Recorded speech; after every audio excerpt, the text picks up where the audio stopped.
So I've done hundreds of sales calls in the past year. If you want to learn how to raise your prices, close more deals, and have higher profit margins, then this video is perfect for you. The first lesson is something that I learned when I worked for a real estate developer on the sales team many years ago. This is like a part-time job that I had while I was in university. But what I was taught is that if you get 3 yeses in a row, the price is too low. My rule is if I get 3 no's in a row, the price is too high. So 3 yeses, price is too low. 3 no's, price is too high. So make it a goal to always be raising your price and testing new price points. Most people will take their competitors' prices and they will offer something in the middle, or worst off, below the middle. Now, of course, this depends on what you're selling and how commoditized the service is. There's always ways that you can charge either top of market or even go above market. And the reason why we should always be pushing our price point is because business is a zero-sum game and profits always come first. And so you have to be always stretching to figure out how you can charge top of market to attract premium clients. There are always going to be people that are price sensitive, and there is always going to be a market for premium customers who are okay and want to pay for quality. Next is on the sales call itself. The goal of a sales call isn't to coerce someone to work with you. The goal of a sales call is to get them closer to a yes or a no. If it's a no, it's a no. That's okay. We're not making anyone work with us. So once upon a time, I spent 45 minutes with a prospect on a sales call. And throughout the call, she was confirming how good this is, how much she wants to do this, that this is a great idea. But by the end of the call, the last bomb that she drops on me is that we have to run this by her husband. And so I tell her, that's fine. Why don't you just bring him in here too and we'll talk together. And so he comes into the room, and within the first 30 seconds of him speaking, I immediately know that he's clearly the problem. I spent another 45 minutes with the two of them, and I still couldn't get the guy to say yes at the end. Almost got to the point where what I wanted to say to this guy was that, your wife isn't happy. Maybe you should consider paying for this to cheer her up. But of course I didn't actually say that, because the goal of a sales call is not to force anyone to work with you. And in hindsight, I actually think that the sales call was a productive call because we were actually able to get down to a decision of a yes or a no. If a prospect books a call with you, they're already thinking about it, or they're in the, I need to think about it phase. And if you spend 45 minutes talking to them and they're still by the end of the call saying, I need to think about it, then that means you didn't ask the right questions and the call was generally ineffective. So we are not forcing anyone to work with us. We are attracting people that want to work with us. And the purpose of the sales call is just to help them move closer from I need to think about it to a yes or a no. The next lesson that I think is really important is to never be needy or desperate when you're trying to close someone, even if you're starving. I really believe in working very, very hard for a lead and doing everything you can for the lead to book the call, right? But when you're actually in the process of closing, you have to be incredibly patient because it's their decision to move forward. Really, you're just sending them the paperwork to seal the deal. So even if you are starving, you have no food, you cannot have 1 inch of desperation because people are so turned off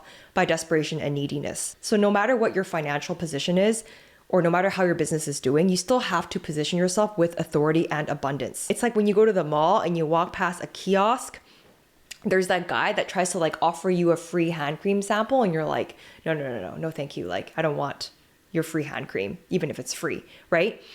Don't come off as needy and desperate. If you are newer to sales, a newer business owner, a newer entrepreneur, and a newer coach, you might get very thrown off when you have to first deal with objections, but objections are good. The sale doesn't even start until you hear the first objection. Think about it. If someone were to offer you something and you had absolutely zero interest in what they're saying, would you even bother giving them an objection? I don't know about you guys, but I always get these cold calls from Rogers and TELUS, and they're usually trying to offer me some sort of promotion, more data, more internet. Now, I try not to be rude and I don't like to hang up on people because I've done cold calling myself, but really my response as soon as they start talking and saying they're from Rogers or TELUS is not interested by. If someone is truly not interested, you will know and the call is over. So once you start getting objections, that's a really good sign. Objection handling is the most important part of a sales call. If you're interested in getting my exact sales scripts and learning more about how I handle objections personally, these are things that I've used in my coaching business in the past year, then make sure you stay tuned for updates regarding my community that's coming in January. The next thing is a mindset shift on people that don't like to sell because it feels like it makes them salesy. People, they will either buy from you,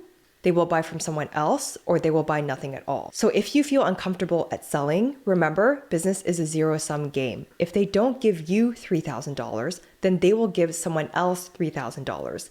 If their problem is big enough, they might even pay your competitor $5,000. So make sure you follow through with all of the habits around sales. Make sure you work until the very end for each and every sale. It's very easy to forget to follow up with a prospect. It's very easy to forget to add a prospect to your mailing list. Make sure you follow through with all of your processes and habits in the sales process and work until the very end of the sale. The next lesson is that the price objection happens no matter what you sell. So the other day I went to the grocery store and I forgot to bring my own bags. And in Vancouver, they charge you for bags. It's like $2 for a bag at the grocery store. I almost had a heart attack. Now, if you've been watching me for a while, you know what type of person I am, and I have no problem shelling out money on some things that make me feel happy. But the point is, if you sell something for $20, people will think it's too expensive. You sell something for $200, people will think it's too expensive. You sell something for $2,000, people will think it's too expensive. Price is just a number, and anything is worth buying to a person if the value exceeds the price. The way that people look at things in their mind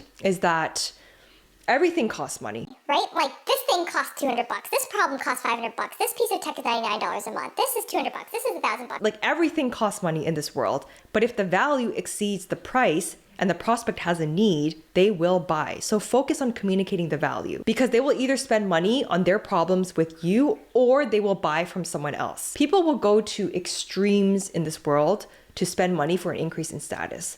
People will sell their left kidney for a brand new iPhone just to show off. People will spend 20 hours in line to wear brand name sneakers. People will spend 10 years grinding in a corporate position that they absolutely hate just for perceived status. Women will empty their bank accounts to buy a $5,000 purse. This is natural human behavior. Next is this idea that people buy when they feel understood. Why people buy anything from you? They need to feel understood by your content. They need to feel understood by your marketing messaging, and they need to feel understood on the sales call. If you cannot read or understand people, sales is going to be hard. People are kind of weird. Sometimes they're also emotional. They don't always mean what they say. They don't always say what they mean. Sometimes they say what they think they want to believe, and sometimes there are layers to what is meant and what is said. A part of sales is also being able to read through the person's facade. So if you are selling financial services, what people want to feel is trust. If you are selling weight loss, what people want to feel is transformation. If you are a makeup company selling makeup at Sephora, what the girls want to feel when they walk into Sephora and look at your product is they want to feel beautiful. What does Apple want people to feel? Apple wants people to feel status. So make sure in all of your marketing material, your messaging, your content, and in the sales call, you make your prospect feel understood. Now, affordability is a real thing. If you are selling a service that's $5,000 a month, you're selling a car, you're selling a house, like affordability is real. So if you're getting the price objection a lot, you really have to understand, is this truly a price objection or is it a perceived value problem? If you are getting price objections and you know your competitors are charging similar prices, that means that the value has not been communicated. So for example, if you are selling accounting services, does your prospect understand how much it's going to cost them if they don't hire an accountant that can do things properly? Does your prospect understand what it's going to cost them if their books are not done properly? What's in it for them? What do they lose by not hiring you? So going back to all of your objections, I highly recommend taking notes of the most common objections.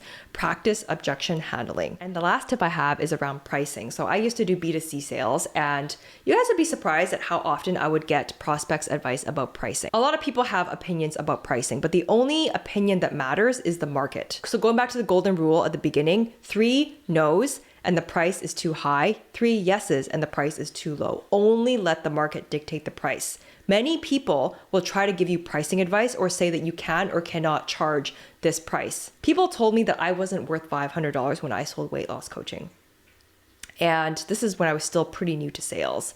Had I listened to this person or taken what they said to heart, I would have left so much money on the table. I also knew that there were many people in adjacent markets that were charging between $5,000 to $8,000 for a similar program to mine. For the results that I was able to get my clients, I actually think my prices were on the low side. I was able to get someone to lose 40 pounds in 4 months, and I charged $2,500 for that. I have no idea how much liposuction or cool sculpting would cost for 40 pounds, but if losing 40 pounds naturally with a fitness coach is not worth the price of a MacBook Pro for a person, then I can tell you that that person is not actually struggling with their weight. If you guys found this video helpful today, make sure you like and subscribe. Consider joining my newsletter. You're gonna love my other video on my review of The $1 Million Weekend by Noah Kagan. And in that book, he talks about how to test and validate business ideas. So check out that video up top here. Let me know down in the comments below whether you have any questions about marketing and sales, and I'll see you guys in the next video.